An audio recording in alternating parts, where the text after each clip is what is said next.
As revoluções francesa e americana são duas das mais estudadas, interpretadas e conhecidas do mundo. Elas se encontram no musical Hamilton através da personagem astuto e muito amado pelos fãs, Marquês de Lafayette.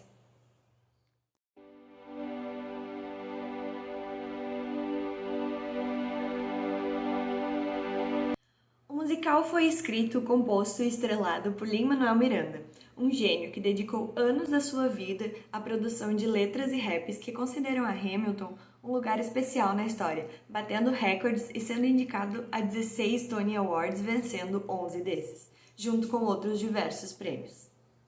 Embora eu muito possa dizer sobre Hamilton, pretendo aqui me debruçar sobre os aspectos da Revolução Francesa que Lin-Manuel Miranda explicita no musical.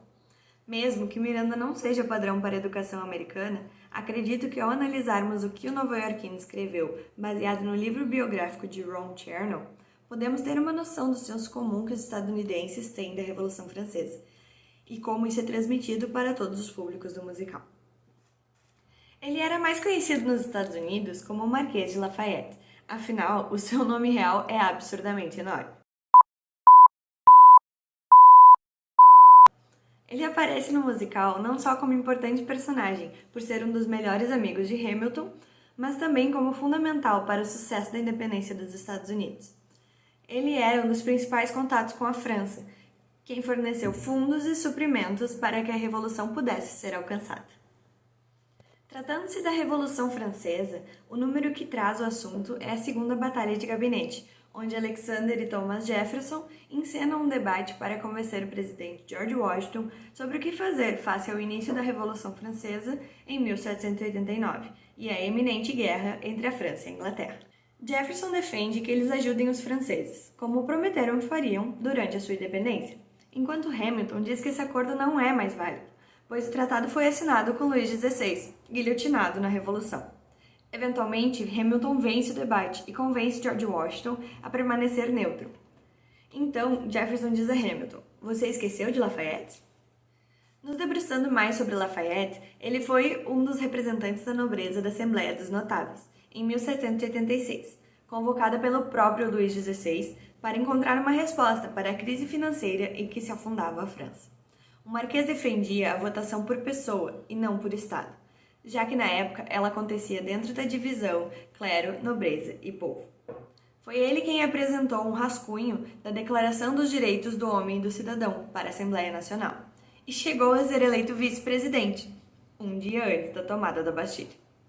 Ele foi o que o historiador Eric Hobsbawm chamou de revolucionário moderado. Ele buscava, além de direitos, a ordem. Ele era o responsável por proteger a família real, e tal trabalho durante a Revolução Francesa não era nem um pouco bem visto. O próprio Robespierre o chamou de traidor, e ele gradativamente perdeu seu poder de influência. Lafayette passou entre apoiador, revolto, aliado e inimigo durante toda a Revolução Francesa, e foi uma figura francesa importante até o dia da sua morte. Voltando ao musical, convencer Washington a optar pela neutralidade é a maior falha de caráter demonstrada por Hamilton durante o musical. Tirando o adultério, é claro. Já que não só ele deixa de defender os seus ideais, coisa que ele enche o saco de Aaron Burr sobre, mas também descumpre a promessa que ele fez pessoalmente a Lafayette, de ajudar quando fosse trazer liberdade ao seu povo. Ao tomar sua decisão, Washington diz que vai ajudar assim que os franceses decidirem quem os está liderando, o que resume muito bem o olhar do senso comum sobre a Revolução. E Hamilton, ao ser confrontado por Jeffords, diz que Lafayette é um homem inteligente e ficará bem. Perspectiva interessante, quando se sabe que ele foi, inclusive, prisioneiro de Estado por algum tempo. Quando Hobsbawm trata a Revolução Francesa, ele diz que no senso comum, personagens como Lafayette sumiram do imaginário das pessoas por serem moderados em um mar de acontecimentos caóticos. O que é interessante, porque o objetivo do livro e do musical Hamilton são para contar a história de Hamilton que muitas vezes fica esquecida em meio aos pais fundadores dos Estados Unidos. Ambos foram fundamentais para seus países e trouxeram mudanças significativas na história. Talvez esse resgate represente uma nova perspectiva da história e do entretenimento histórico. Espero ter ajudado a todos que chegaram aqui a entender um pouco melhor a representação da Revolução Francesa e o que ela nos traz. Mesmo que esse vídeo tenha sido bem resumido, eu vou deixar as referências que eu usei na descrição e espero que tenha despertado em vocês a vontade de aprender mais sobre o assunto. Até mais!